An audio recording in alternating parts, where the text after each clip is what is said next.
Bienvenue au centre d'escalade de Garobédienne, à 80 km au sud des bureaux Business France de Pékin. Cette base d'entraînement de la China Mountaineering Association abrite un mur d'escalade de près de 50 mètres de haut pour 100 mètres de large, ce qui en ferait la plus grande structure artificielle au monde. Si la première salle d'escalade ouverte au public en France date de 1992, selon la Fédération française des clubs alpins et de montagne, il a fallu attendre 1996 pour voir la première salle d'escalade à Pékin. 20 ans plus tard, en 2016, le CIO a donné son accord pour que la discipline fasse partie du programme des Jeux olympiques d'été de 2020. Qui dit Jeux olympiques dit mise à disposition de moyens renforcés et intérêt du grand public. Ainsi, entre 2016 et 2017, on estime que 71 nouvelles salles d'escalade ont ouvert leurs portes en Chine, une croissance d'une année sur l'autre de 58%.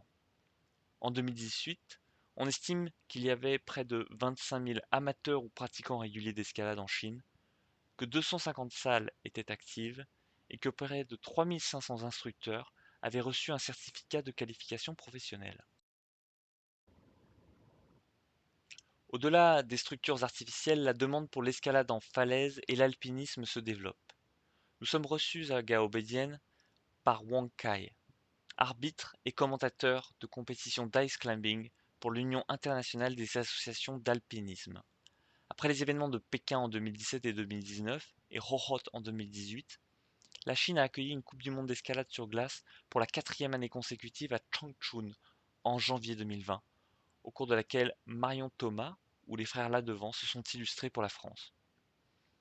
La France bénéficie d'une image particulièrement positive dans le secteur de l'alpinisme, du fait, entre autres, de l'aide technique française proposée dans la création et le développement de la formation.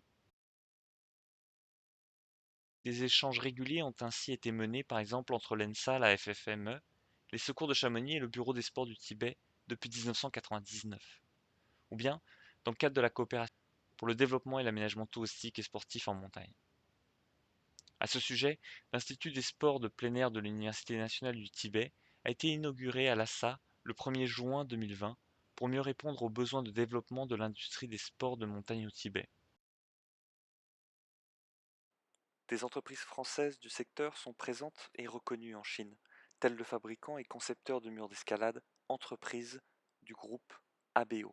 En plus des concurrents internationaux, les Français doivent faire face à l'émergence d'acteurs locaux sur les équipements et les vêtements, tels que Kailas, 65 millions d'euros de chiffre d'affaires en 2018, ou Tourid, 200 millions d'euros de chiffre d'affaires en 2019. Business France accompagne l'ensemble des entreprises françaises du secteur des sports et loisirs qui veulent mieux appréhender les opportunités de ce marché.